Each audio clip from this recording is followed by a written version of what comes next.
The wind was a liar. It promised calm, then struck without warning, sharp, unpredictable, and cruel. Across the Istra Plateau, the air shimmered like glass over an open flame, twisting the horizon into a mirage of movement. 20 cadets lay prone against the gravel, rifles aligned toward a line of distant white steel silhouettes. The targets looked simple. They always did from far away. Cadet Era Vance lay third from the left, smaller than most, quieter than all. Her uniform sleeves were rolled neatly to her elbows, her movements clean and deliberate, every motion rehearsed. The Nemesis 750 rifle in front of her gleamed with precision, its scope adjusted to a fault. She'd spent hours on it, every click of the dial measured, every correction logged. She believed in process, in truth earned through discipline. But the wind didn't care about discipline. Her spotter, Cadet Peterson, a tall, nervous recruit barely out of high school, mumbled beside her. Full value, gusting 10, maybe 12. Era didn't answer. She didn't need to. The wind spoke louder than Peterson ever could. She could feel it, tracing the side of her cheek, brushing through the dry grass, shifting the dust into tiny serpents that danced toward the range. She exhaled, the slow, meditative kind of breath only someone who'd spent years behind a rifle could take. The trigger broke. A single, crisp report cracked across the desert, swallowed a heartbeat later by the emptiness. No sound returned. No ping of steel, no echo of success. Just silence. Then a ripple of laughter. Guess she forgot to carry the one, someone muttered down the line. Era stayed on the scope, her cheek pressed firm against the stock, her eye tracing the same empty space where the bullet had vanished. The math had been perfect, her posture correct. The shot should have landed center mass, but it hadn't. She worked the bolt, slow and controlled. Brass ejected, spinning into the dust beside her mat. The rifle's new round slid home with a muted click. Behind her, boots crunched against the gravel. A shadow blocked the light. Problem Vance. Gunnery Sergeant Rorick's voice could have been mistaken for the wind, if it weren't so filled with disdain. Era didn't look up. No, Gunnery Sergeant. No, he repeated, stepping closer, his tone thick with sarcasm. The objective, cadet, is the man-shaped target, not the entire planet behind it. You missed. That's a problem.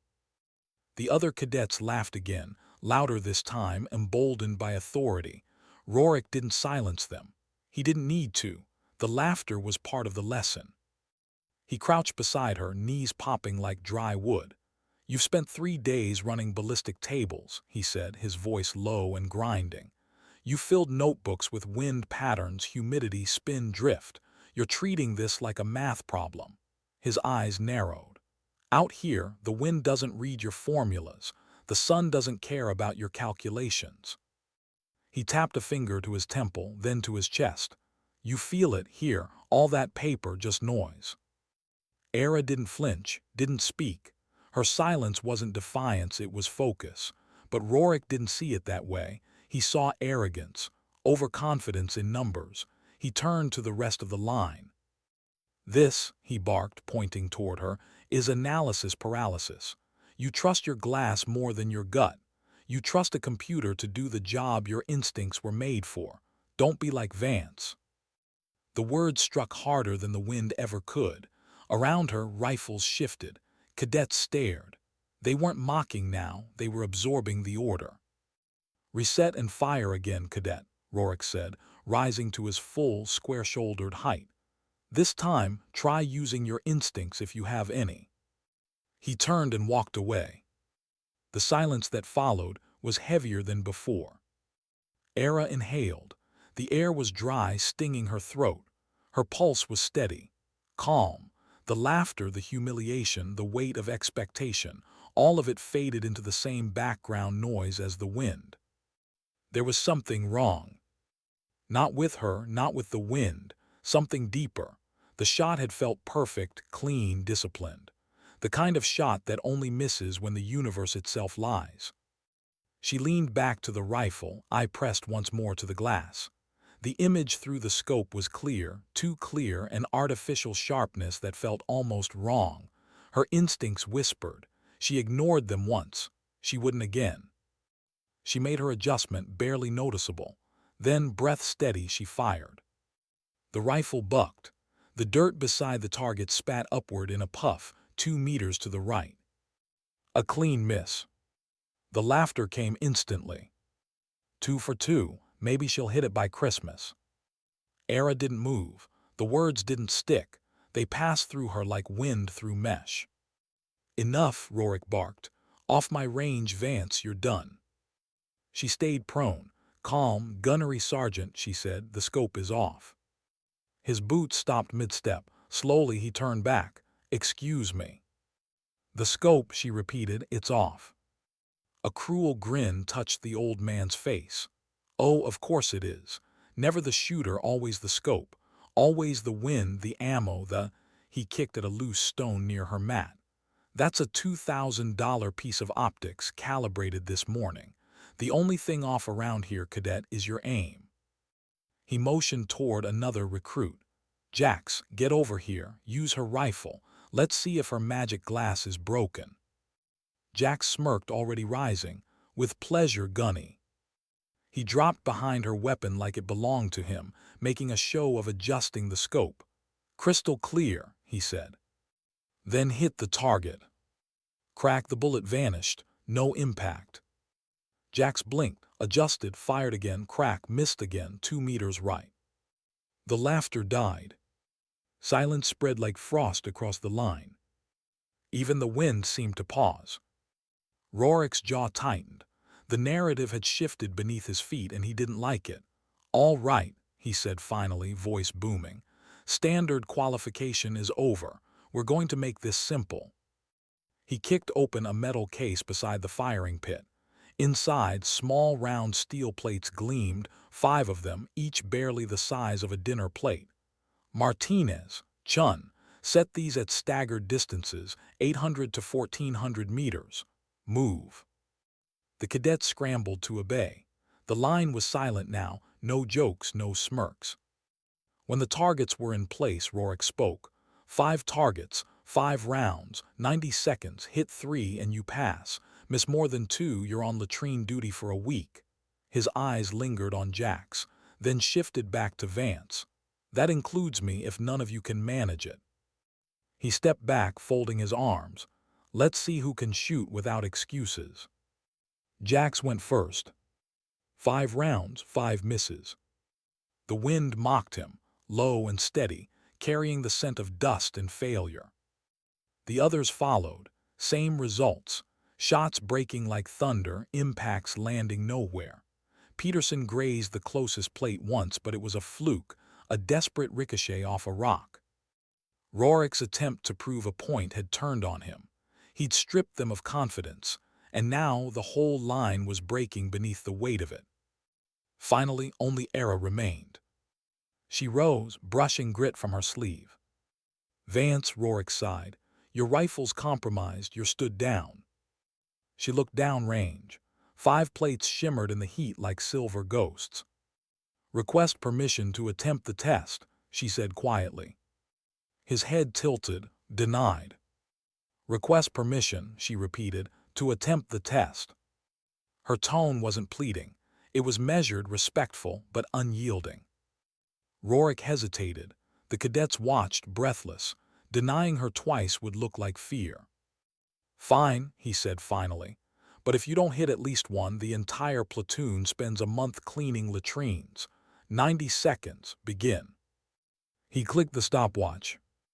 Era didn't move. Not for 5 seconds, then 10, 15. The cadets exchanged confused glances. She's frozen, Jax whispered. She's cracked. Then she reached forward. Her fingers didn't touch the trigger, didn't touch the bolt. They touched the 2 levers holding the scope in place. Click, click. She lifted the scope off the rifle, setting it carefully beside her mat. A hush fell over the line. What the hell is she doing? Someone breathed. Rorik's jaw tightened, his eyes narrowing in disbelief. Vance. But she didn't answer, didn't look up. Her movements were calm, almost ritualistic. She flipped up the rifle's iron sights, simple metal, forgotten tools most soldiers never used beyond basic training. Iron sights at 1,000 meters, impossible. She settled into position. Her breathing slowed. The clock hit 30 seconds. The desert waited. The cadets watched. Rorik stood frozen, stopwatch forgotten in his hand.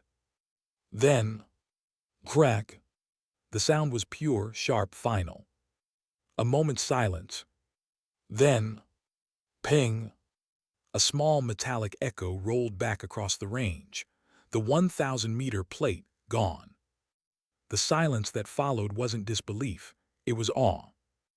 Era Vance didn't look up, didn't smile, didn't pause. She chambered another round, adjusted slightly.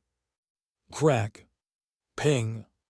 The 1,200-meter plate fell. Another breath, another shot. Crack, ping. 800 meters, gone. 3 shots, 3 hits. 70 seconds gone. And she wasn't finished. No one breathed.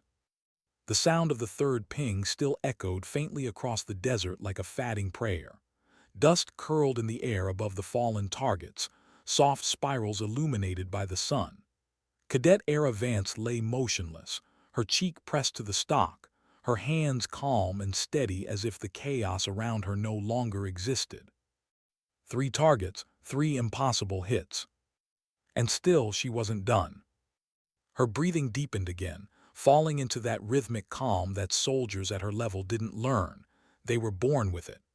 The others watched, frozen between awe and confusion, the laughter long gone, replaced by the cold, creeping realization that something was happening that none of them could understand.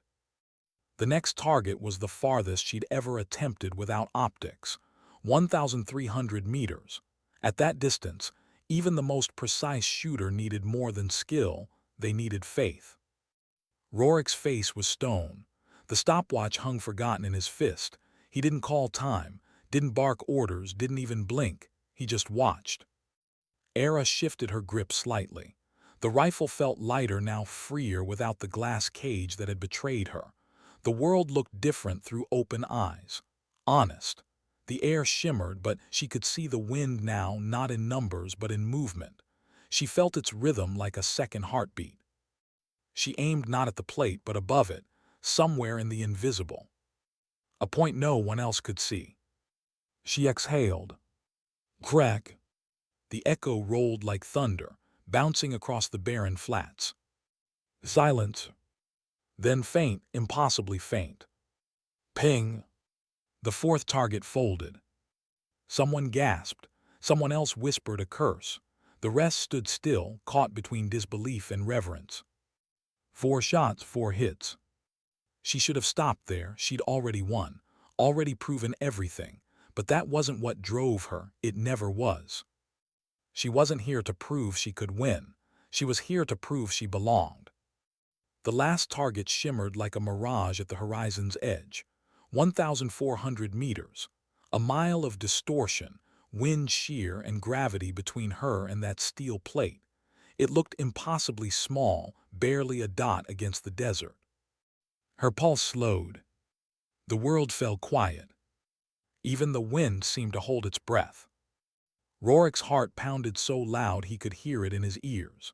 He'd seen shooters attempt things like this before, with $5,000 scopes and perfect weather, not stripped-down iron sights and a crosswind that shifted like a living thing. It couldn't be done. And yet, something in her stillness told him it would be. Era's fingers were steady. The rifle's barrel lifted slightly, higher than any rational shooter would dare. The position looked wrong, almost absurd, but there was purpose in it, precision in every fraction of movement. She wasn't aiming at the plate. She was aiming for truth. 85 seconds. The trigger broke. Crack. The shot stretched time. 1 second, 2, 3. Far downrange, a faint flicker of movement barely visible, like the air itself twitching. The plate trembled, wobbled, then fell. Ping! A sound so soft, yet so final it silenced the world. 5 shots, 5 hits. No scope. 89 seconds. The impossible made real. For a long time, no one moved. The wind whispered across the plateau again, but it carried no laughter now, only respect. The desert, harsh and eternal, seemed to bow its head. Era laid the rifle gently on her mat. She sat up slowly, not triumphant, not smiling. Her expression was unreadable. Her eyes were distant, still focused somewhere beyond the horizon where her bullets had gone, where her thoughts still lingered. The other cadets just stared. Jack stood rigid, his jaw slack, his hands hanging uselessly by his sides. Peterson's mouth was open, but no sound came out. They weren't looking at a cadet anymore. They were looking at a myth. Gunnery Sergeant Rorik finally moved. The sound of his boots grinding the gravel was deafening in the silence. He approached her without a word, each step slow and deliberate. He stopped beside her mat. His face was unreadable. The hard lines of command, the granite certainty of an instructor, all softened by something else. Something that looked almost like humility. He crouched, picked up the rifle, then the scope beside it. The glass caught the sunlight as he turned it in his hand. The metal was flawless, cold, precise, but when he looked through it, his breath hitched. The reticle was tilted, barely, a hair's width off level. The kind of imperfection no one would ever notice, not until the shot stretched over a mile. He saw it immediately, the faint misalignment, the tiny fracture near the turret housing, a star-shaped bruise on perfect metal. It was enough to betray every shot she'd fired through it, enough to make perfection look like failure. Rorik lowered the scope slowly. He didn't speak. For the first time in a long career, the old soldier had no words. He turned to look at Era. She hadn't moved. Her face remained calm, her hands resting quietly on her knees. When he finally spoke, his voice wasn't the bark of command anymore. It was lower, rougher, almost human. "Who trained you?" No one expected the question. It wasn't anger. It wasn't awe. It was curiosity, pure and unguarded. Era met his eyes. "My grandfather," she said simply. "He hunted deer in the Blue Ridge Mountains." The range fell utterly silent again. That was it, no secret program, no elite sniper course, just an old man, a rifle, and the wilderness. Rorik looked back down at the weapon in his hands. His jaw tightened. For a long moment he said nothing. Then quietly, "Latrine duty is cancelled." The sigh that went through the cadets was instant relief mixing with disbelief, but it vanished just as quickly. Rorik's gaze swept across them, cold and sharp again, though his tone carried something new, restraint. "All of you," he said, voice low but edged like a blade, "saw a cadet miss a target and laughed. You saw failure and you mocked it." His glare moved from face to face, Jack's, Peterson, Martinez. No one met his eyes. "You thought weakness meant worthlessness. You thought the joke was on her." He stepped forward, voice rising. "The joke was on you." He held up the scope. "This glass lied, and none of you were good enough to see it, none except her." The truth landed heavier than any reprimand. "You trust your equipment more than your instincts," he said. "You trust data more than the wind on your face. You trust the world to tell you what's true." She trusted herself. He looked back at Era. She saw the lie, and she removed it. A pause. That's what soldiers do. Not shooters, not technicians, warriors. The word hung there, echoing across the range like an oath. Rorik turned away then, his voice soft but final. "You're all dismissed. Clean your rifles. Reflect on what you saw today, and pray you understand it someday." He walked off, boots grinding in the gravel, leaving silence in his wake. No one followed. One by one, the cadets began to pack up their gear, their movements slow, mechanical. Jax avoided looking at anyone. His earlier smirk was gone, replaced by something rawer, shame. Peterson knelt beside his rifle, hands trembling as he stripped the bolt, pretending to focus, pretending not to think. No one spoke to Era. They moved around her like she wasn't there, or maybe like they didn't deserve to be near her. She sat quietly, disassembling her rifle with methodical care, wiping the dust from the barrel, inspecting every pin, every spring. Her world had shrunk back to the metal and oil in front of her. Only one cadet broke the silence. Kenji, quiet, almost invisible most days, approached. In his hands he held a small bottle of premium gun oil and a folded cleaning cloth. He didn't say a word, just placed them gently beside her. Era looked up. Their eyes met for a heartbeat. She nodded once, small, honest. He returned the nod and walked away. That was all. No applause, no congratulations, just silence and respect. That evening the sun bled across the desert horizon, turning the world into molten gold. The barracks stood still, painted in amber light. Inside the armory, Era sat alone at her workbench. Her rifle lay in pieces, disassembled with precision, each part gleaming in the dying light. She worked in silence, cleaning every piece with almost ritual care. The scope sat apart, the broken one. She hadn't reported it. She didn't need to. It had already served its purpose. The door creaked open. Rorik stood in the doorway, his frame outlined by the last glow of sunset. He didn't speak, just watched her work. After a moment he stepped forward, carrying something long and narrow, a dark wooden case, old, worn smooth by time. He placed it on the bench beside her rifle. The sound was soft, final. He didn't explain, didn't justify, he just nodded once, then left. Era watched him go. Then she opened the case. Inside, nestled in velvet, was a scope, a Schmidt and Bender PMII, a legend among marksmen, civilian grade, perfect glass, the kind of precision that soldiers dreamed of but never touched. A small tag hung from one of the turrets, the handwriting neat and blocky. A warrior deserves a weapon that does not lie. She stared at the words for a long time, then lifted the scope. It was heavy, real, honest. She smiled just barely. The wind outside had gone still. The day's lies were over. And for the first time since she arrived at the Istra range, Cadet Era Vance allowed herself to breathe. The desert slept that night. Wind, once cruel and restless, fell silent under a sky pricked with stars. Inside the armory, only one light glowed, a small lamp above a steel workbench, illuminating the soft rhythm of oil on metal. Cadet Era Vance was still awake. Her rifle lay whole again, perfect, clean, restored.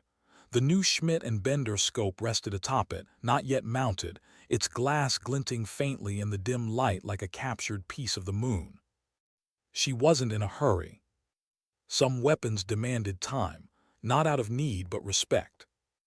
As she ran a cloth along the rifle's length, her mind drifted back to the mountains, back to before all this, before the uniform and the salutes, before Istra Range turned her into a cautionary tale that had flipped itself inside out. She had been 12, the first time she fired a rifle. Her grandfather's hands were large, roughened by a lifetime of living close to the earth. He taught her to hold the weapon like it was something alive. "Don't grip it," he used to say, his voice calm, steady as the wind in the trees. "Feel it. It's not a tool, it's a promise, and you never break a promise." They lived in the foothills of the Blue Ridge Mountains, a quiet world of pine and stone, where mornings smelled like wood smoke and cold earth. Her grandfather hunted not for sport but for survival. The winters were long there, and meat wasn't luxury, it was endurance. She remembered that first morning vividly. The forest was still wet from the rain, fog hanging low over the ground. Her small frame barely supported the rifle's weight, but her grandfather never once reached out to steady it. "You can't aim if you don't trust yourself," he'd told her. "The rifle will tell you what you need to know, but you gotta listen." She aimed at a tin can set on a stump 50 yards away. The world had narrowed to the smell of wet bark and the soft pull of the trigger. The Ken jumped. Not far, but enough. She'd smiled, he hadn't. "Don't celebrate," he'd said softly. "One hit means nothing. 100 hits means you understand, but you won't get there by luck. You'll get there by quiet." She hadn't known what that meant then. Quiet wasn't natural to a child, but over time she learned. Quiet meant listening to the world until you could hear its pulse. The wind through the leaves, the change in birdsong before a storm, the difference between a breath of calm and a whisper of warning. He made her shoot through wind and rain, dawn and dusk. She shot until her hands ached and her eyes burned. When she missed, he never corrected her. He only asked questions. What did the trees tell you? What did the air feel like? What did you forget to notice? Each question felt like a riddle, but each miss taught her something deeper. That aim was never about sight. It was about sense. By 16, she could hit a bottle cap from 400 meters. By 18, she could split a coin balanced on a fence post. But what made her special wasn't accuracy, it was patience. She could wait hours, days if she needed to. Most hunters, her grandfather had told her once, as they sat watching deer tracks in fresh snow, see a target and think it's about pulling the trigger. It's not. It's about knowing when not to. He died that winter quietly, without ceremony. Just a note left on her desk, his handwriting small and deliberate. "Keep your eyes honest." She kept that note folded inside her uniform pocket even now, worn soft from touch, the edges frayed but the ink still clear. The voiceover would slow here, softer, heavier, as if the narrator is walking alongside her memories. At the academy, honesty wasn't a word anyone used. They spoke of efficiency, data, range, precision, technology. Every movement was measured, quantified, graphed, and filed. Every soldier became a collection of numbers: bullet drop, muzzle velocity, heart rate, kill ratio. It made sense, it was modern, but somewhere inside it all felt wrong. Numbers couldn't feel the wind. Computers couldn't sense the shift in silence before a storm. She learned early to keep her instincts to herself. When she shot without the scope, instructors called it reckless. When she adjusted for wind by intuition instead of data, they called it unscientific. So she stopped explaining and listened instead. Listened to the pattern of command, the politics of rank, the empty confidence of cadets who thought arrogance was the same as strength. When she missed that first shot at Istra range, it wasn't the bullet that stung. It was the sound of laughter. Because laughter in the military wasn't just noise, it was judgment. And judgment, she'd learned, could break people faster than bullets. The next morning, after her 5 perfect shots, the air around the barracks was different. Quiet, respectful, uncertain. Whispers moved through the halls like ripples through still water. No one spoke to her directly, but eyes followed wherever she walked, some curious, some resentful, some afraid. She didn't return their looks. She had nothing to prove. Her routine was the same as always. Dawn wake-up, morning drills, equipment maintenance, silent breakfast. But the world had shifted. Jax, once the loudest voice at every table, now ate in silence. His swagger was gone. The other cadets had stopped mocking anyone, especially her. Respect had taken the place of ridicule, but respect built from shame was brittle. Era felt it, the distance, the unspoken apologies no one dared voice. When Peterson caught her glance once across the range and nodded slightly, she returned it. Not forgiveness, just understanding. That afternoon, Gunnery Sergeant Rorick found her again. He didn't approach as a superior now, but as something else, a man carrying the weight of realization. "Walk with me," he said. They moved beyond the range, past the gravel pits and firing lines, toward the plateau's edge where the land fell into endless valleys. The view was quiet, the air cool. He stood beside her, hands behind his back. "You embarrassed me yesterday," he said flatly. She looked at him, unsure if it was an accusation or an admission. He continued, his tone softening. "You also taught me something I forgot about why we shoot." She said nothing, just waited. "You know," he went on, "I trained snipers for 20 years. I've seen men who could hit a playing card from a mile, men who could tell you the air pressure in their sleep. But I've seen those same men freeze the second their tablet died or their optics cracked." He turned, facing her now. "You didn't freeze, you didn't break, you simplified." Era's gaze stayed fixed on the horizon. "The scope lied," she said. "And you saw it," he replied. "Before I did, before anyone did." He paused. "That's what makes a marksman into something more." The wind brushed past them, light, steady, almost kind this time. Rorik looked away. "When I was your age," he said, his voice distant, "my instructor used to say that a rifle doesn't teach you how to shoot, it teaches you how to listen. I didn't understand it then. Thought it was just some old man's poetry." He glanced at her. "Now I get it." She didn't smile, but her eyes softened. He nodded once, then turned back toward camp. "The next evaluation is in 3 weeks," he said. "You'll be leading the line." Then he walked away. No salute, no ceremony. Just trust quietly given, quietly received. That night under a rising moon, Era sat again in the armory. The new scope was mounted now, perfectly aligned, its glass clean and true. But she didn't pick up the rifle. She just looked at it. Her reflection shimmered faintly in the lens, small, calm, unassuming.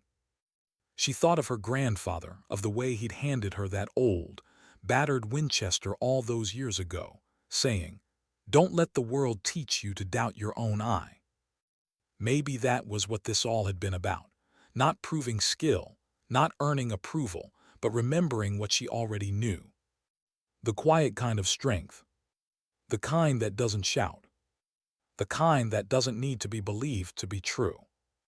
The camera, or in the listener's mind, would fade here. Her shadow against the window light, the rifle resting like an old friend beside her, the wind finally asleep.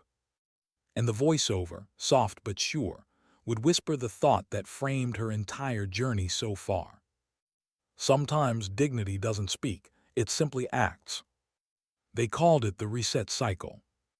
Every 3 weeks, the cadets at Istra Range faced a full-scale evaluation, marksmanship, tactics, and decision drills under simulated combat stress. It was meant to measure progress, to weed out weakness, to remind them that discipline was not a state, but a choice made every day. For most, it was a ritual. For Era Vance, it was an echo. The desert felt different now, not calmer, not quieter, but aware. The plateau that once mocked her with laughter now held its breath when she stepped onto the range. And yet nothing about her had changed. She still walked with the same stillness, ate alone, spoke little, practiced late into the night when others slept.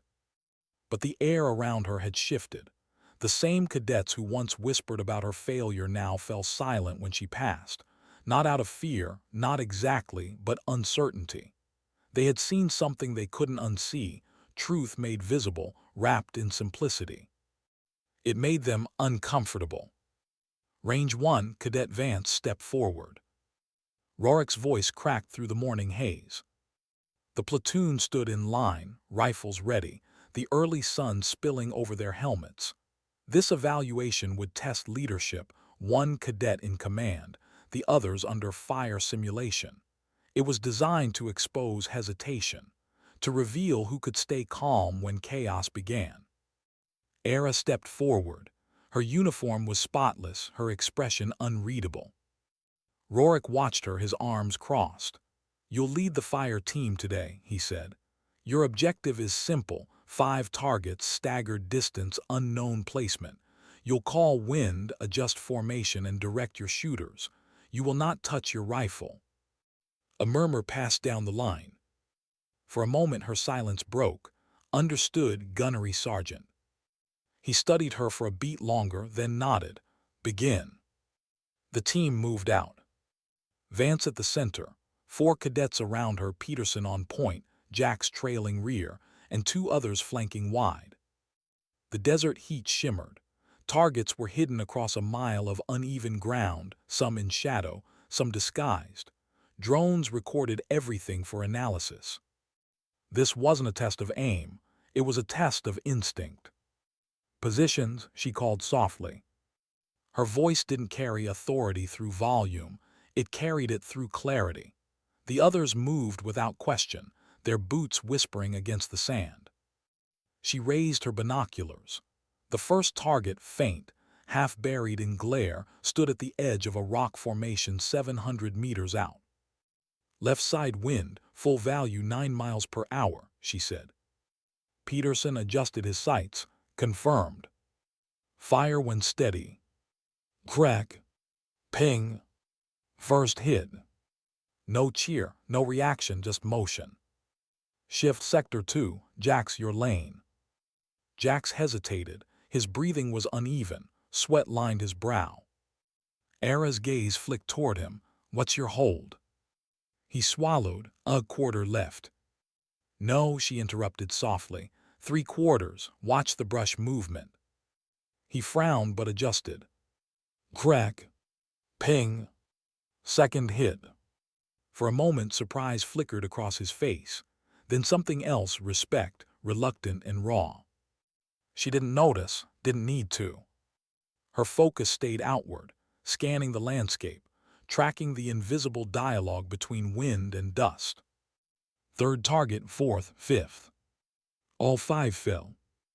Rorik watched from the observation deck, his expression neutral, but inside something stirred.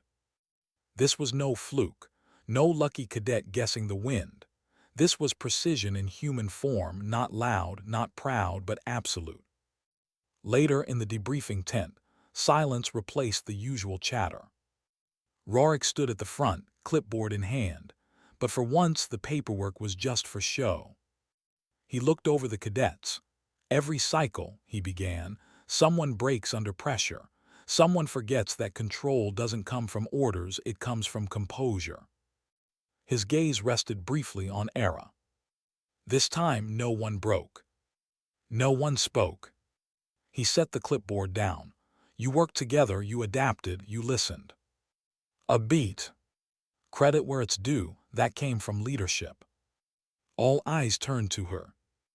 Era said nothing, didn't smile, didn't shift. To her, this wasn't victory. It was a baseline, the minimum of what should have been expected all along. That night the range was empty. Moonlight washed the sand silver. The wind whispered against the perimeter fences. Era sat alone on a crate near the edge of the barracks, cleaning her rifle by starlight. Jax approached quietly, his posture awkward, uncertain. He stopped a few feet away. "Can I sit?" he asked. She didn't answer, but she didn't tell him no. He lowered himself beside her, exhaling heavily. "You made me look stupid that day," he said after a while, his voice half a laugh, half a wound. "You made yourself look stupid," she replied, her tone flat but not unkind. He chuckled under his breath. "Yeah, fair." They sat in silence again. After a moment he added, "I've been shooting since I was 12, always thought I was good. I mean, I am good, but what you did," he shook his head, "that wasn't shooting, that was something else." She didn't look at him, it was listening. He frowned. "To what?" She wiped the bolt assembly clean. "Everything that isn't you." He thought about that for a long time. By the second week, something subtle had shifted within the platoon. The range was no longer filled with noise. No more trash talk between shots, no laughter after misses, no nervous chatter. Only focus. When Era spoke, they listened. Not because they feared her, but because she spoke rarely, and when she did, it mattered. Peterson began carrying his rifle with more care. Kenji started double-checking his gear, mirroring her precision. Even Jax, once allergic to humility, began staying late on the range. It wasn't transformation born of authority. It was imitation born of respect. Rorik saw it too. From a distance, he watched as Vance moved through drills, calm, centered, deliberate. She was teaching them without realizing it, without trying. And for the first time in years, he felt something like pride, not in the metrics but in the person. 2 days before final qualification, the storm came. Wind howled down from the ridges, tearing sand into the sky. Visibility dropped to almost nothing. Training was suspended, the range went dark. But Era didn't stop. She stayed on the firing line long after the others had retreated indoors. Her body hunched low against the storm, her rifle steady in the chaos. Rorik found her there, half covered in dust, her face streaked with grit.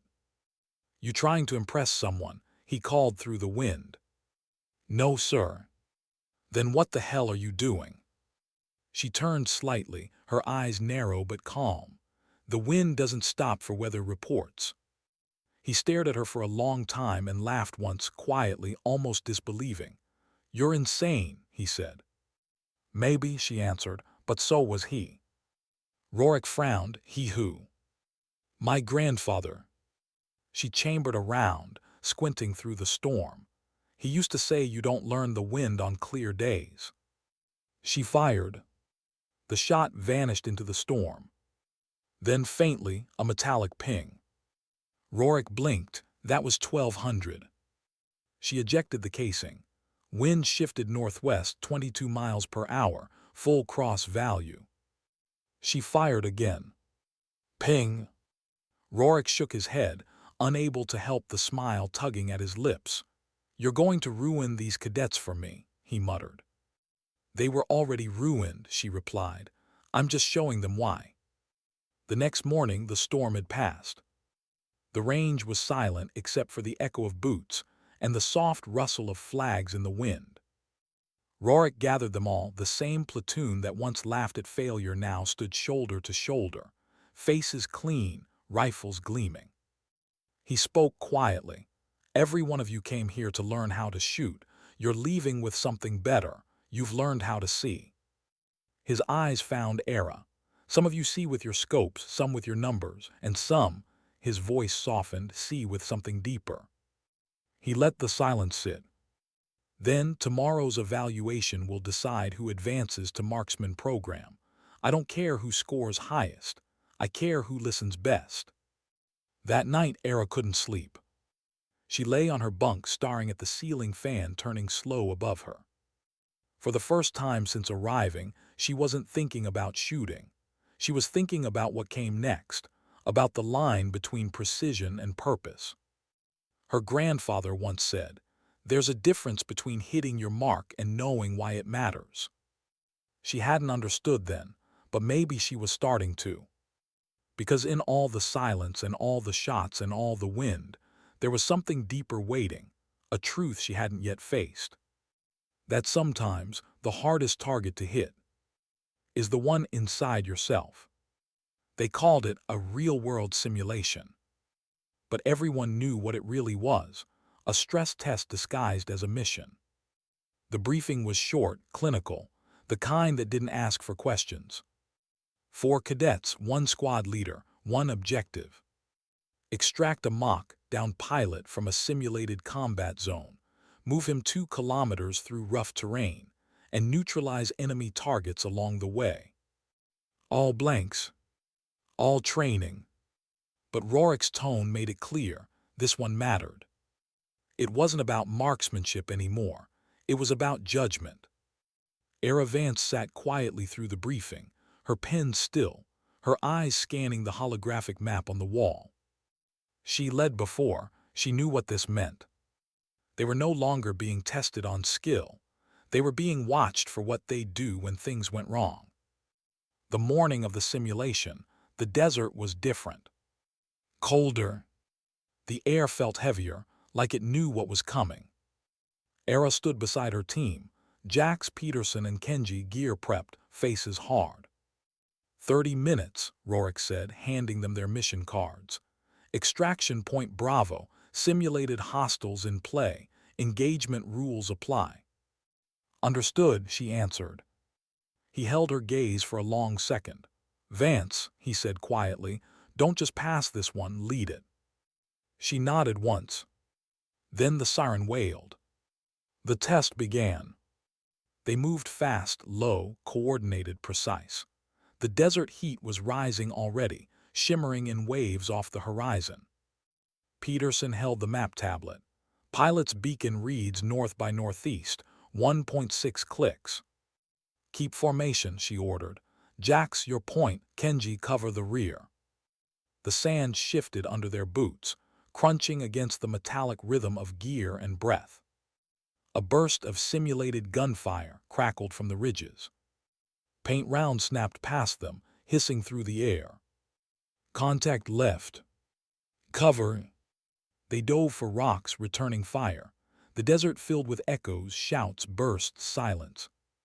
Era scanned the ridge line. She could see the glint of a target drone, moving fast, unpredictable. Kenji, 2 o'clock. He pivoted, fired. The drone dropped in a puff of dust. Move, she called. We're burning time. They pushed forward. At the base of a dry ravine, they found him, the mannequin used for rescue drills. Full tactical vest, sensor beacons, heavy as a real man. Peterson crouched beside it, vitals reading, simulated wound left leg. Era looked at the horizon. The extraction zone shimmered faintly in the distance. 2 kilometers of open desert, broken by rock and wind. Lift him, she said. Kenji, take the feet. Peterson, get his pack. They started moving again, slower now, weighted down by the dead weight of their cargo. The desert punished them with every step. Halfway across the ravine, the first explosion hit. A pressure charge buried beneath the sand erupted in a plume of smoke and dust. Simulated IED. Peterson went down hard, clutching his leg, the signal device on his suit flashing red. Incapacitated. Peterson's hit, Jax shouted. Era's stomach dropped. The simulation was designed for this. 2 casualties, 2 carriers. Can we move him? No, Jax said, checking the display. He's coded immobile. She looked at the pilot mannequin, then at Peterson. 2 bodies, 4 people. The rules were clear. Mission comes first. The pilot had priority. But she didn't move. Rorik watched from the observation tent, the live feed flickering across his monitor. He saw her hesitate, saw the seconds tick away. Any other cadet would have followed orders, abandoned the simulation casualty, completed the mission. He leaned forward, his jaw tightening. Come on, Vance, decide. Era knelt beside Peterson, dust coating her gloves. Can you signal your beacon? He shook his head. It's fried. The distant wind whispered across the open plain. The timer in her head ticked on. Protocol says we leave him, Jax said. You know that. She looked at him. You'd leave him. It's a test, Vance, not a sermon. We've got an objective. Her silence said more than any argument could. Jax looked away first. She exhaled slowly. Kenji, get the stretcher kit. We're not leaving anyone. He nodded, no hesitation. Together they rigged a drag line from their belts, lashed the mannequin and Peterson side by side. It was crude, heavy, slow. But it worked. They moved. Every meter was agony, the straps biting into their shoulders, the sand giving way beneath their boots. The weight dragged at their arms, their breath. Jax cursed under his breath. We're gonna fail this test, you know that. Maybe, she said, but we won't fail ourselves. The sun climbed higher. The air shimmered with heat and noise. Target drones whined overhead, scanning, firing bursts of paint rounds. One hit her shoulder. Another tore across her arm, leaving a red streak. She gritted her teeth and kept moving. Peterson's voice cracked. You should go, just go, Vance. Quiet, she said. Save your breath. Every muscle screamed. Every step was a choice between quitting and continuing. And still she kept going. By the time they reached the extraction zone, her body was shaking with exhaustion. The beacon tower loomed ahead, tall, silver, humming softly in the wind. Era stumbled the last few steps, dragging the stretcher across the sand until it reached the marker. The siren blared. Mission complete. She fell to one knee, chest heaving, sweat cutting lines through the dust on her face. Jax dropped beside her, silent. Peterson lay still, blinking up at the sky. "You're insane," he muttered. "Maybe," she breathed, "but we made it." From the observation tent, Rorik stood slowly. He said nothing for a long time. The evaluators around him whispered, disagreements, calculations, theories. She'd broken protocol. She'd sacrificed speed for humanity. By the rulebook, she'd failed. But by every measure that mattered, she'd led. Rorik turned off the monitor and walked out into the sunlight. When the team returned to base, the air inside the debriefing room was thick with heat and silence. The commanding officer, a tall woman with gray hair and steel in her voice, stood waiting. Rorik was beside her, arms folded. "Cadet Vance," the officer said, "you ignored extraction protocol." "Yes, ma'am." "You risked the mission." "Yes, ma'am." "You carried 2 casualties instead of 1, and as a result, you exceeded the time limit by 17 minutes." "Yes, ma'am." The officer's eyes narrowed. "Do you know what that means?" Vance's voice was quiet. "That I completed the mission, ma'am." A faint pause. Rorik's mouth twitched, the closest thing to a smile anyone had seen from him in years. The officer looked at him, then back at Vance. "Explain." She took a breath. "Ma'am, I was taught that the mission isn't a line on paper. It's the people carrying it. If I have to lose one to save another, then the mission was wrong before it began." The room went still. The officer studied her for a long time, then finally she nodded once, dismissed. As Vance turned to leave, Rorik's voice stopped her. "Vance," he said quietly. She faced him. That was the right kind of mistake. Her lips curved, almost a smile. "Didn't feel like one, sir." He grunted, "That's how you know." Outside, the evening wind picked up again, brushing against her face like an old friend. The sun was bleeding out across the desert, that same endless red-orange that made everything look like memory. Peterson caught up to her, limping slightly. "They'll talk about this one," he said. "Let them." He smiled faintly. "You're not like anyone I've trained with." She looked out over the horizon. Neither was he. "Your grandfather." She nodded. "What did he teach you, really?" She thought about it for a long moment. That hitting a target means nothing if you forget what you're aiming for. They walked in silence. Later that night, the barracks were dark. Most cadets were asleep. Era sat outside again, rifle across her knees, the stars sharp above her. The new scope gleamed faintly in the starlight, perfect, flawless. But she wasn't looking through it. She was just listening. To the wind, to the faint hum of the bass, to her own breathing, slow and steady. For the first time since she arrived, the silence didn't feel empty. It felt earned. The review board met 3 days later. 3 long days where no one said the word failure, yet everyone thought it. The desert outside the barracks was still the same, wind-carved, endless, but inside the compound, time moved slower. Waiting always did that. Era Vance sat outside the command office, back straight, hands resting on her knees. She looked calm, but the air around her carried that silent electricity right before a storm. Through the frosted glass, she could hear fragments of voices. Ignored directive.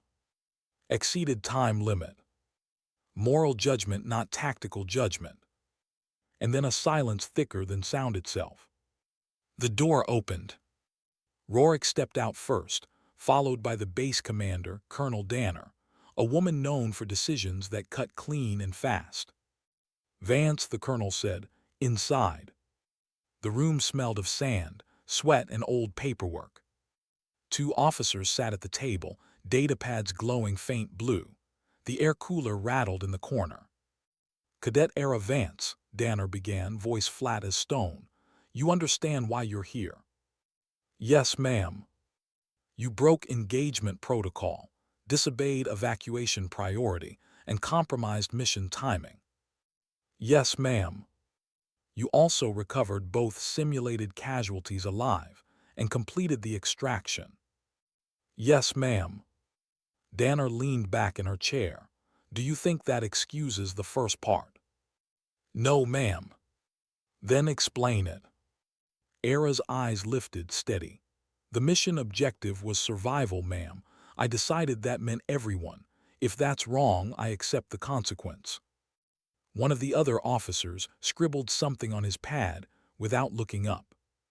Rourke stood off to the side, arms crossed, saying nothing. His eyes, however, didn't leave her. The colonel folded her hands. "You understand the difference between heroism and insubordination?" "Yes, ma'am." "Good," Danner said. "Because they often look the same on paper. The difference is intent. So tell me, Vance, what was yours?" Era took a slow breath. The memory of the desert came back, Peterson's voice shouting through the wind, the weight of two lives pulling against her shoulders, the silence that followed. "I didn't think about the test, ma'am.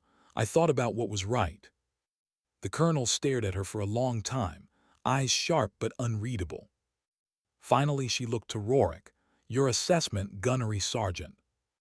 He hesitated, the longest pause anyone in the room had ever heard from him. When he spoke, his voice was quieter than usual. "She broke rules to keep the mission human. We need more soldiers like that, not fewer." The colonel's eyebrow lifted.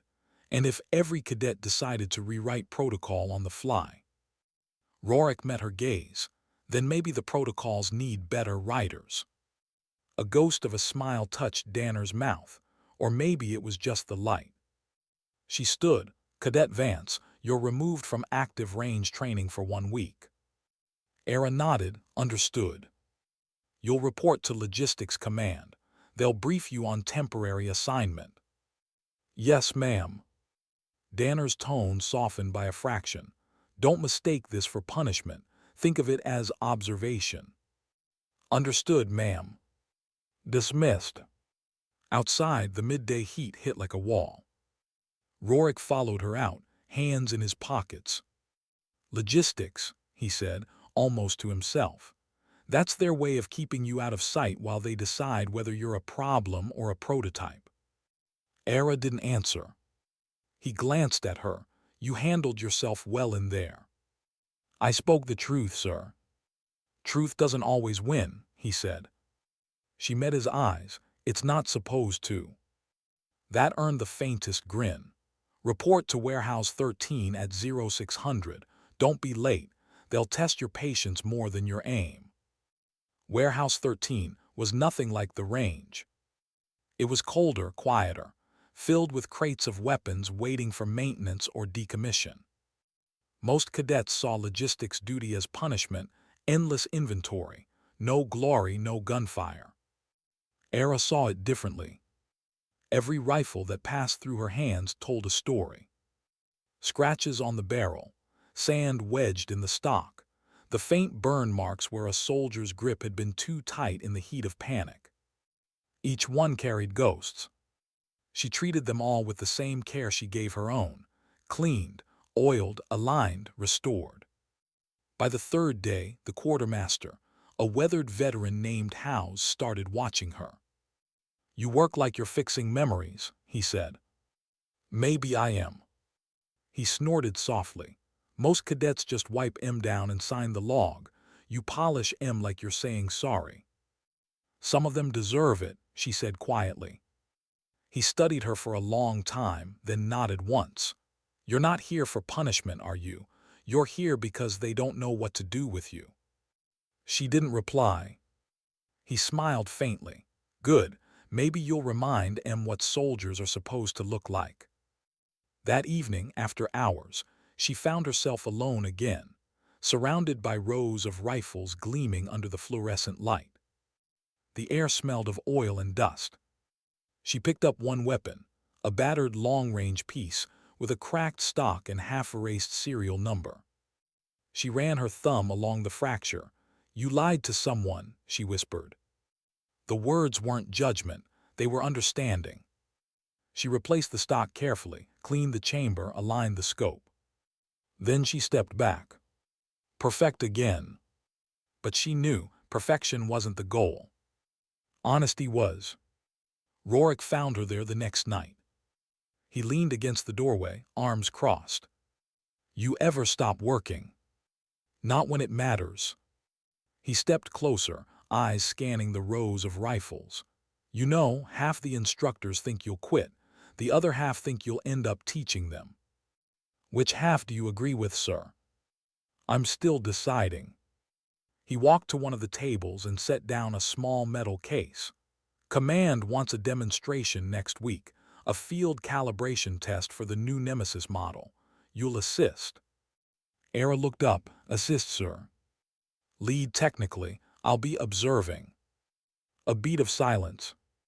"So," she said softly, "this is the observation the colonel mentioned." "Looks like it." He met her eyes. "They're giving you the rifle that'll replace the one you broke. See if you can make it tell the truth this time." She opened the case. Inside was the prototype Nemesis 800, sleek, matte black, lines smoother than glass. Beautiful, deadly. But the moment her fingers touched it, she felt the same quiet warning she'd felt weeks ago with the 750. A precision too perfect. A silence too mechanical. She closed the case. "I'll see what it can do," she said. The demonstration day came at dawn. Senior officers lined the observation deck. Drones hovered, recording every movement. Rorik stood behind her, arms crossed, his expression unreadable. 500 to 1,500 meters, the range officer announced. Variable wind, manual adjustment only. Era lay prone, the new Nemesis 800 pressed against her shoulder. The rifle was lighter than it looked, its recoil almost non-existent. She fired. Hit. Again. Hit. The observers nodded, murmuring approval. By the fifth target, she'd hit every shot. But something was wrong. Too consistent. Too smooth. The recoil pattern felt artificial. She looked up. "Is this rifle running predictive assistance?" One of the engineers blinked. "Minimal guidance AI, yes. It adjusts shot micro-trajectory based on environmental input." "So it shoots for me." "Optimizes for you," the man corrected. She lowered the rifle. "That's not the same thing." Murmurs spread across the deck. Rorik watched her carefully. She turned toward the officers. "You want a weapon that replaces judgment. That's not improvement, that's surrender." The range fell silent. The senior engineer stepped forward, defensive. "Cadet, this system ensures accuracy under all conditions. It removes human error." Era's voice was calm, but every word hit like a round fired true. "Then it removes humanity, and one day when it lies, no one will be able to tell." Rorik's jaw tightened. He knew that tone, that certainty, that same quiet defiance that had once cost him promotions and saved lives. He stepped forward, demonstration over. The officers exchanged glances, muttering. The colonel's representative made a note on his pad. Era stood, rifle still in her hands. "You can build something that never misses," she said softly. "But what happens when it aims wrong?" No one answered. That night the order came down quietly. Cadet Era Vance was reassigned, permanent Marksman Corps candidate, pending review. Officially, it was a promotion. Unofficially, it was exile. Rorik found her at the armory again, cleaning the old Nemesis 750. "You did it again," he said. "What's that, sir?" Turned a demonstration into a debate. She smiled faintly. It needed one. He sighed. You keep this up, Vance, and they'll either make you an instructor or a legend. She looked up. What's the difference? He chuckled quietly. Time. Then, softer. You ever wonder why you keep fighting machines that make life easier? She considered. Because easier isn't always better. The more the rifle thinks, the less the shooter does. He nodded. That's what scares them. She looked at him. You too. He shook his head. No, you remind me why I joined. When he left, the wind returned, soft, deliberate, curling through the open window. Era closed her eyes and listened. The machines would keep learning. The rifles would keep lying. But she'd keep listening. Because some truths could never be coded. The voiceover would slow here. A quiet reflection drifting beneath the sound of desert wind and the click of a bolt closing. Technology can make a soldier perfect. But only imperfection can make one human. They sent her out before dawn. No briefing room this time, no map glowing on a wall. Just a sealed packet, a single line of coordinates, and a transport waiting with its engines running. The desert stretched for hundreds of miles beyond the base, a vast, silent sea of stone and light. Somewhere out there, they said, a listening post had gone dark. Routine maintenance. Simple assignment. Nothing about the military ever stayed simple. Era Vance sat in the back of the armored rover, hands clasped around her rifle. The old Nemesis 750, the one that had lied once and taught her everything, rested beside the newer model she no longer trusted. She brought both. One for proof, one for memory. Rorik climbed in opposite her. They want eyes on the station, he said. Telemetry stopped 12 hours ago. Could be sandstorm damage, could be sabotage. Or something they don't want to name yet. He gave her a thin smile. You're learning. The rover rolled out into the wasteland. Engines low, suspension whispering across dust. The sun crawled up from the horizon like a slow-bleeding wound. For a long while neither spoke. They didn't need to. Silence had become their language. The outpost appeared near midday, a low concrete bunker half buried in sand, its communications mast bent like a broken spear. No movement, no signal. Rorik scanned with binoculars. No heat signatures, no vehicles. Era felt the wind brush her face. It's too quiet. They dismounted. The air carried that stillness she'd learned to fear, not the peace of emptiness, but the breath before impact quiet. Inside, the post was stripped bare. Cables hung like vines from the ceiling. Paperwork scattered, half-burned. Someone had left fast. Rorik checked the logs. Last entry 2100 hours. Signal interference from Sector 9. Then nothing. Era knelt beside a shattered console. A thin line of scorch across the metal, not random. Precision burn. Laser breach, she murmured. Somebody knew exactly what to cut. He looked at her. Inside job. Or something worse. They found the first body 10 minutes later. A technician, slumped near the generator, throat blackened from plasma residue. Rorik crouched beside him. Not insurgents, too clean. Era ran a gloved hand over the wound. The edges were fused smooth. Energy weapon, high frequency. Then we're not alone out here. The words hung heavy between them. By dusk, the sky turned copper. Long shadows crawled across the sand as they moved to higher ground to set up comms. Era assembled her scope, scanning the ridges. Every flicker of movement could be heat, could be wind, could be something else entirely. Then she saw it, a glint, distant, too steady to be random. Contact, she said softly. Rorik followed her line of sight. Range. 2 clicks, maybe 3. Can you identify? She adjusted the lens. What she saw made her stomach tighten, a figure, humanoid, but armor too smooth, too seamless. No visible weapon, no insignia. It was watching them. Then it turned. walking into the dunes until it disappeared. Rorik lowered his own scope. You think that was one of ours? If it was, she said, we're building ghosts now. They camped near the ridge that night. The generator hummed softly. The desert whispered louder. Rorik sat cleaning his sidearm. Command won't believe this without proof. They'll believe what fits their report. He looked at her over the firelight.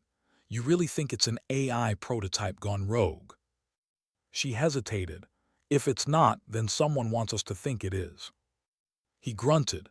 Either way, they sent the right pair to find out. She stared into the fire. You mean the expendable pair? He didn't deny it. Just after midnight, the sound came faint at first like shifting gravel, then closer, a metallic rhythm. Era rolled from her blanket, rifle in hand. Movement. The next second, the perimeter sensor flared red. Figures emerged from the dark, 3 of them, tall, angular, armor reflecting the firelight. No insignia, no faces. Rorik fired first. The air erupted in plasma light. One of the shapes staggered, sparks flying from its shoulder, no blood, just metal. Era dropped behind cover, the hum of energy rounds slicing the air above her. They're not human, she shouted. Then stop treating them like they are.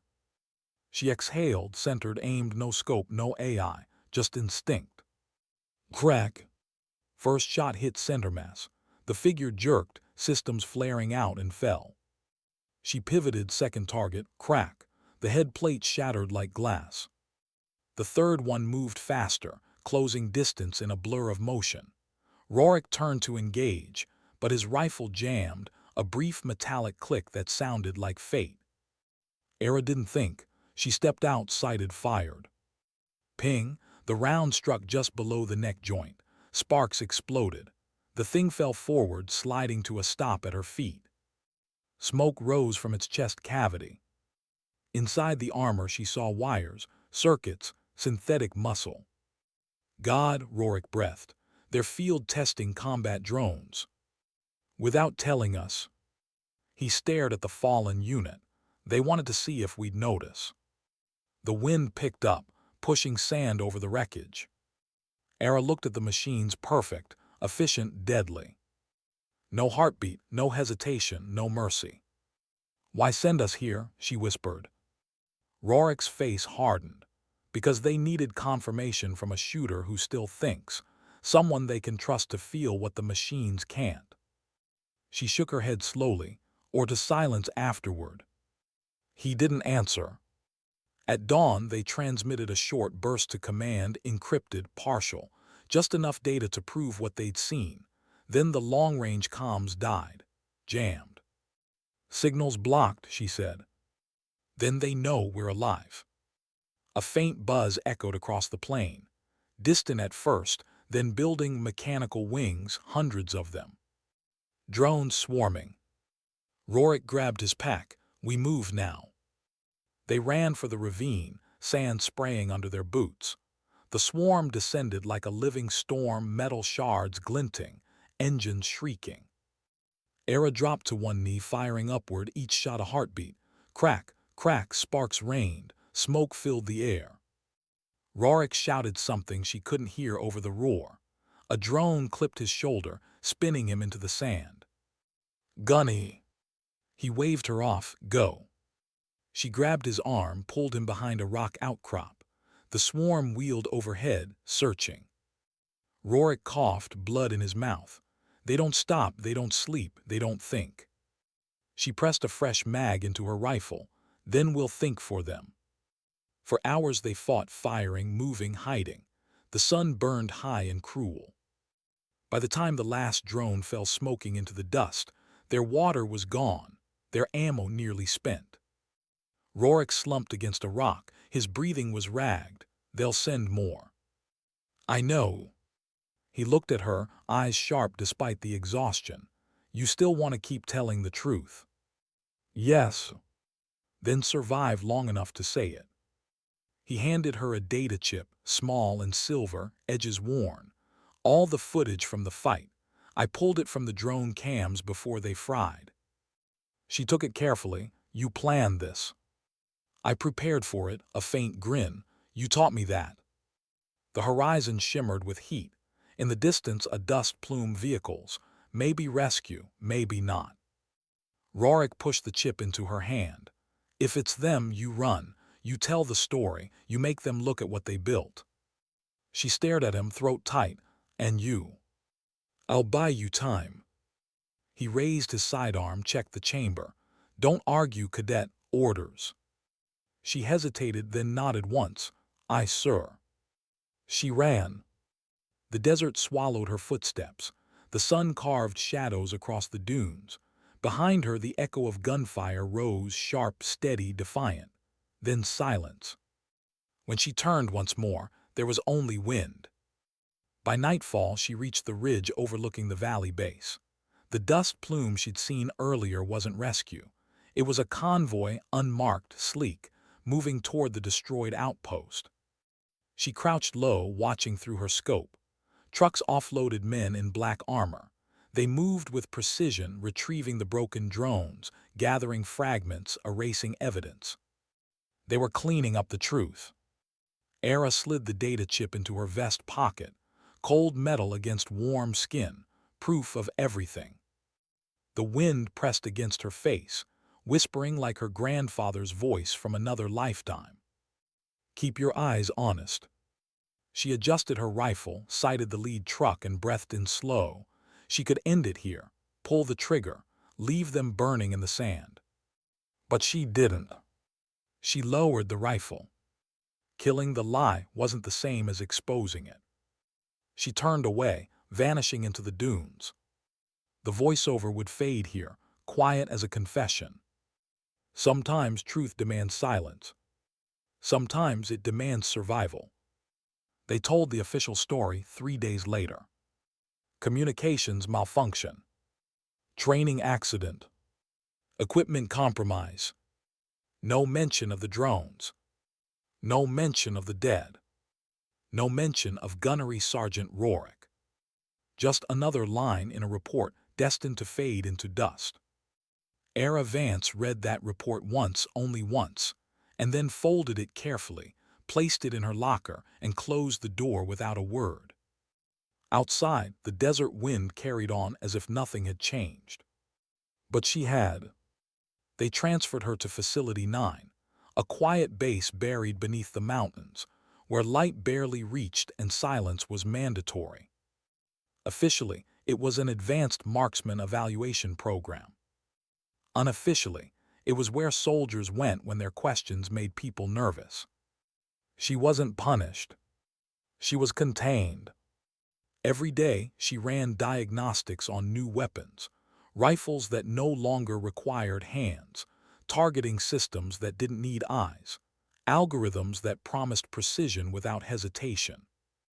And every day, she wondered how many of those machines would soon replace the men who once laughed at her for missing a target. On her 3rd week there, the quartermaster called her into an empty hangar. "You've got a delivery," he said. She frowned. "I didn't request anything. Didn't come from inside the base."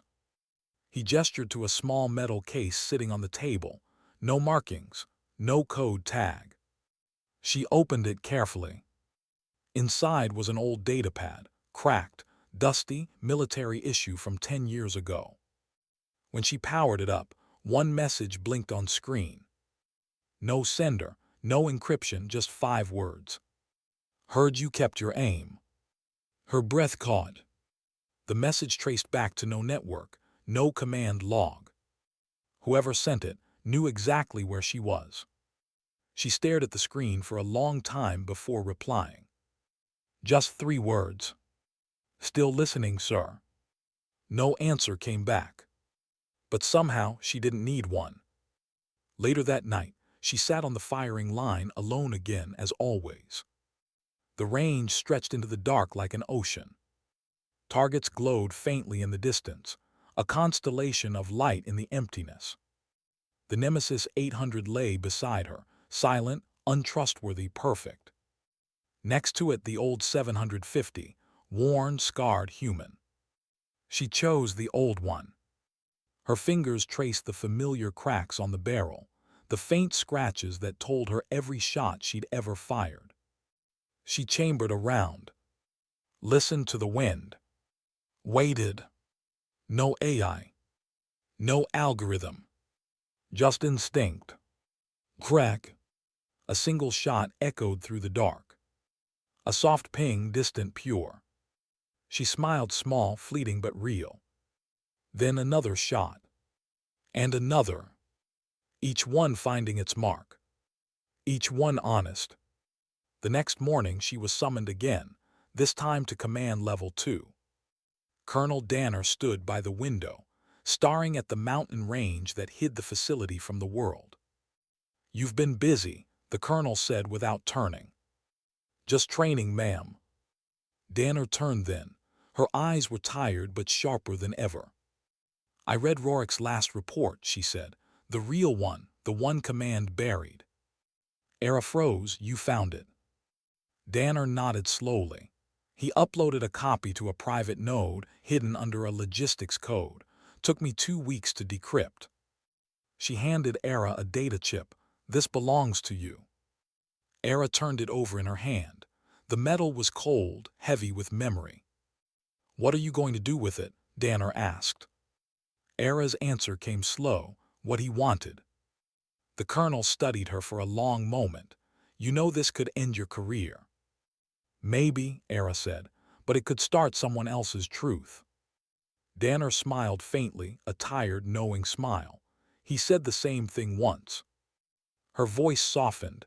"You remind me of him." Era blinked away the sting in her eyes. "Then I'm doing something right." That night, she left the base without permission. No alarms, no pursuit, just one woman walking into the desert carrying 2 rifles and the truth. The sky above was endless, the kind of dark that makes stars look like holes in the world. She reached the old range before dawn, Istra Plateau, where it all began. The targets were long gone now, rusted or buried by wind. But the ground remembered. She set the rifles down, one on each side of her, the machine's perfection and the human's honesty. Then she took out the chip. Rorick's voice filled the night. She disobeyed protocol, yes, but she obeyed something far rarer, conscience, if we still know what that means. The recording flickered with static, but the tone was unmistakable, steady, proud, unbroken. Era closed her eyes. The sound of his voice filled the silence between heartbeats. She uploaded the file to the old comm tower, using the emergency link still buried in the base's foundation. It would bounce off 6 satellites, leak into public archives, be impossible to trace. By sunrise, the truth would belong to no one and to everyone. When she finished, she sat back and watched the light crawl across the desert. Her visor caught the reflection of dawn, the first clean light she'd seen in weeks. For a long time she just breathed. She thought about Rorick, about Peterson and Jax, about her grandfather and the wind, and the lesson she'd spent her whole life chasing. She finally understood it. It wasn't about hitting the target. It was about never letting anyone else aim for you. The sound of an approaching convoy broke the quiet. 2 vehicles, unmarked, heading toward her position. She didn't reach for her rifle. Didn't run. Didn't hide. She just stood. When they stopped, a man stepped out, young, clean uniform, uncertainty in his stance. "Cadet Era Vance?" he asked. "Not cadet anymore," she said. He hesitated. "Ma'am, command requests your return." She looked at the horizon. "Then tell command I'm not done listening yet." He didn't understand, but he didn't stop her either. She turned away and walked back into the desert, slow, steady, the wind catching her hair, carrying it across the dunes like a banner no one could take. Her voice, older now, quieter, would carry over the final montage. "They laughed once when I missed. They thought failure was the opposite of strength. But strength isn't hitting every mark. It's knowing which ones shouldn't be hit at all." A pause. The machines will keep learning. The rules will keep changing. But as long as someone listens, really listens, there's hope. And the last line, a whisper carried by the wind. Sometimes dignity doesn't speak. It simply acts.